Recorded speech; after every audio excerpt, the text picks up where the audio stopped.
not easy for me to admit that I've been standing in the same place for 18 years? Well, I've been standing with you.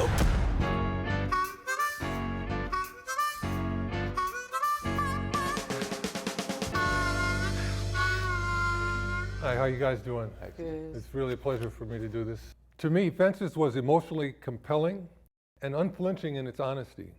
It's what King Lear would have looked like if Shakespeare was a black guy from Pittsburgh. It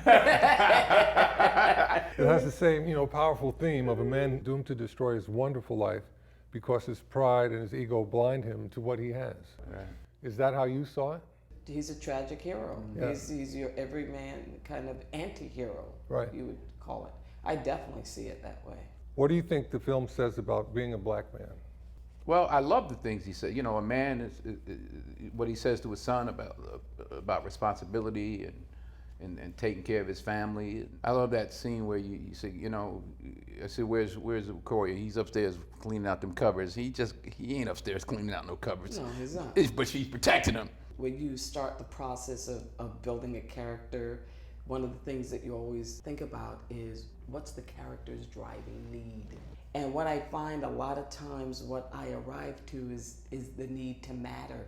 And I see that interwoven in all of August's plays. And when I look at Fences with Corey, needing a connection with his father, Troy, his disconnect from his father to me is even more prevalent to his life than not making it into the baseball league.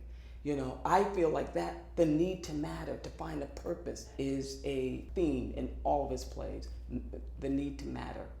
August Wilson once said that his plays offer white Americans a different way to look at black Americans. Yes. What insights into black people and black life do you think white Americans will get from the film? It could be that it's not that different. Yeah. Circumstances, Right. no matter what the color is, could be similar. It's like it's for the audience to put whatever they want on, of course, the narrative. But for me, I think sometimes what people miss about black people is that we're complicated, that we do our best with what we've been given, It's like Denzel said, that we come into the world exactly like you. It's just that there are circumstances in the culture that are dictated and put on our lives that we have to fight against. But other than that, we're just like you. Wilson also said all art is political. The play premiered in 1985. Why do you think the story is still relevant after 30 years? I don't know why I don't see the narrative as political. I don't see it as didactic. I don't see it as representing something any bigger than a family. And that a man kind of being born into a set of circumstances and maybe not taking ownership of how he's poisoning his family, which most of us don't. It's like Arthur Miller said it, and August Wilson said it too. He said that when you notice all of the sins of your father, that you hopefully can approach it with forgiveness and illumination. That's just life. I think that that's a great device for just a story about just a man. That's how I see it. I don't see it as a political. Yeah. It's about people. Sports is a central metaphor. Troy believes erroneously that he could have been a professional baseball player, not for racism. He uses this as an excuse to crush his son's dream of playing football. This rang especially true to me because of my own history, because every black athlete has to deal with that definition of racism. Every game is played with that extra baggage. Was that part of your thought process while you were directing? Maybe not while I was directing. I like to deal with what's in front of me.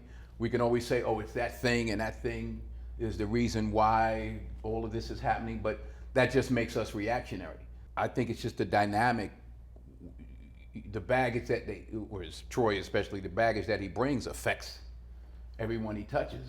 No, he can't hit 10 home runs, right? Whatever he says. No, he can't. But he has to believe it. He needs to believe. That's all he's got to hold on to. He's a garbage man who really could have been a great player, but he just... But it justifies his rage. In his mind, yeah. Yes. Absolutely. Yeah. Absolutely. The title Fences seem to mean different things to different characters. For Rose, it's an enclosure to keep her family together. For Troy, it's a barrier to keep out all the things he can't control, like death and his own passions. In the end, it fails them both. What does that tell the audience about Fences? That maybe you can't control your life. Right. It's like August has a line in, I think, 7 Guitars, where he's like, man got planned, but God, he got planned too. You know, at some point you recognize that, whether it sounds sacrilege or not, your parents become your God. And as soon as they get closer to death, you're like, oh my God. You're trying to keep them with you till you realize you can't do that. Right. That is beyond your power. I think that he illustrates that beautifully in Fences. You fail because there's no way to do that. Right. I read that Hollywood wanted to film Fences years ago with a white director, but Wilson refused. He thought that the director needed to have lived the culture of Black Americans. Do you think he was right? I said this before. Scorsese probably could have directed Schindler's List, and Spielberg probably could have directed Goodfellas. But it's as much to do with the difference in culture as it is with race. We know what Harris smells like when when hot comb hits it. I know what that sound smells like, and Smell the bergamot? yeah, bergamot. See, Oh, exactly. yeah. Yeah, exactly. Pomade, Now the average yeah. man doesn't know what bergamot is. That's cultural, right? Yeah. Bergamot. There you go. Wow. Every time a film with a mostly Black cast does well at the box office, Hollywood, they act surprised. Do you think that attitude is an obstacle to your movie being noted? No, they're surprised. I think it's the surprise now is why wasn't it us? Right? Yeah, why didn't we have one of those? It's business. If I loan you $25 million, I want my money back. I don't want to hear about the social impact. Yeah, that's great for you, but now I'm 25 in the hole. You know, it is a business. I just believe that the biggest obstacle to preventing you from, I don't know, getting a big box office is the lack of belief in yourself. You know, you have to believe that you deserve it at some point and put it out there for the world to consume or not consume, and wait to be beaten down or rejected or whatever. I'd like to think this is our time as African Americans, that we're not waiting. We're not, you know. We have some opportunities to be proactive, Proactive, instead of yeah. having to react all the time. Absolutely. Wilson was deeply affected by the autobiography of Malcolm X, as I was. As I was. And coincidentally, you play Malcolm X in Spike Lee's film. Do you see any of Malcolm's story in this story? He was taught who to hate, why he should hate him, and he was the best at talking about it. So it was a defined set of circumstances where, not to say where he floundered, but where he had to find himself was when he left the nation. You know, now what's your philosophy? You know, it would have been interesting to see what happened if Troy did get a shot. You know, even a tryout. The conclusion was a foregone. Right? Yeah. What were some of the challenges of playing such a deeply flawed and destructive character? Did you go home every night and just hug your family? I didn't know he was flawed. You know, I don't know what that, you know, you can't go into it that way. Yeah. Right. Like, oh, he's flawed, oh, something's wrong with me. No, he thinks something's wrong with everybody else. Right. You don't have to like it, but you don't even have to admire it, but he's consistent. You know what? Absolutely. You know what you're gonna get. He's consistent. He's consistent. Not an unknown quantity. Yeah, he's no. After Rose discovers Troy has betrayed her, she stays with him, even raising his illegitimate daughter. Even though the story is set in the 1950s, some contemporary women may have trouble understanding her decision. What can you tell those women? What I could tell those women is there are a lot of women like that. We all are doing the best we can. I would like to say that I'm a walking poster board for feminism and women liberation. I mean, but there are things that I do in my life that are deeply, deeply fall short of being a statement for being a strong woman. You know, I am flawed as much as anyone else. I think that, once again, choices. This is not a woman who has $5,000 in the bank. She's not gonna just, you know, do what you want her to do. And, you know, it's just, I happen to think Rose is strong. I asked my mother about that, you know, because my mother was raised in Harlem.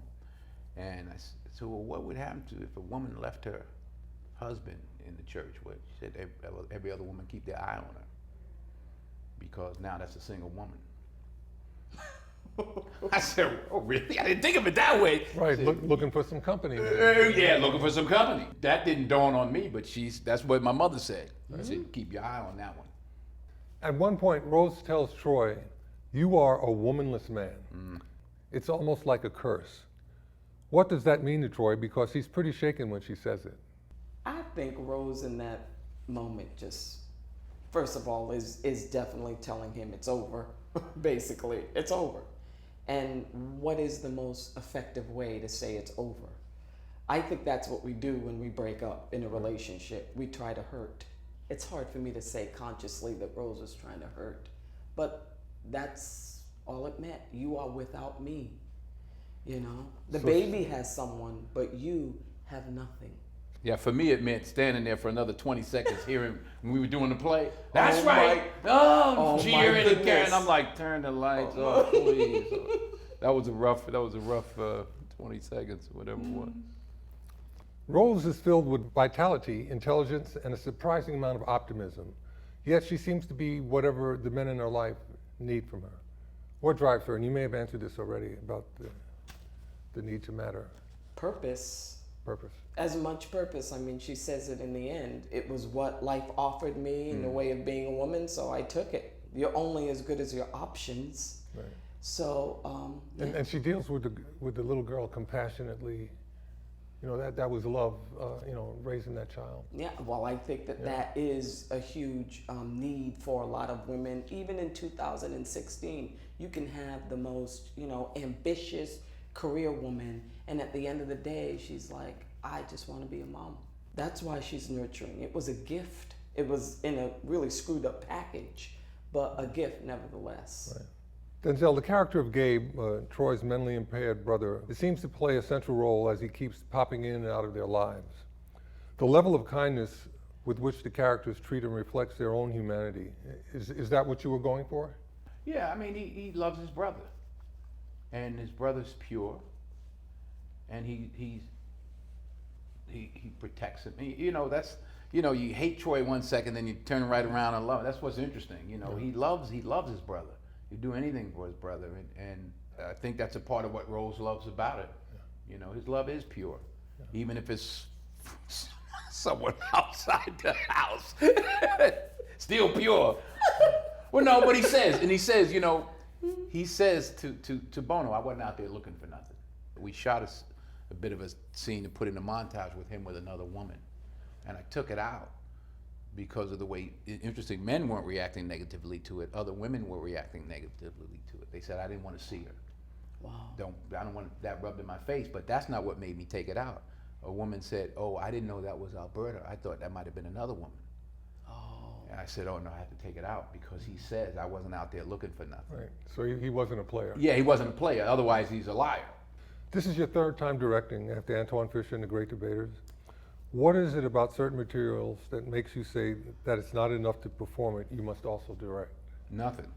I never said I must also direct it. Someone always asks me. Scott Rudin brought me the August Wilson screenplay 7 or 8 years ago. So when I read it, I said, well, no, I want to do the play, that was something I wanted to do, was to act in the play. And then it took another 7 years of being a chicken to 5 years, whatever, to get behind the camera. So I didn't understand how hard their job was until I tried to do it.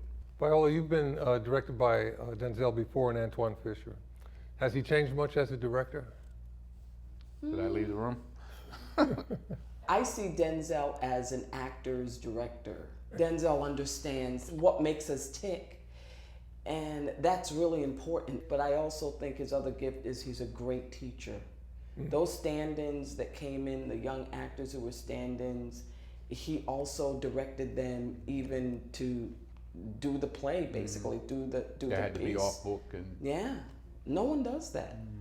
This last question is for both of you. What do you hope the audience comes away with after they watch Fences? I always say it depends upon what they bring to it. Yep, It's absolutely. not for me to say what they should. They'll be entertained. I mean, he wrote a masterpiece. It's a great, great play, and with great actors. People don't understand that when you come into any theatrical experience, you got to come locked and loaded. that you're a part of the experience too. You can't come with your arms crossed. So that's what I would say. It's whatever you take from it is what you take from it. Just be open to it. Everybody's gonna walk away with something. And you don't know what. Yeah, you don't know really what they've don't. been through.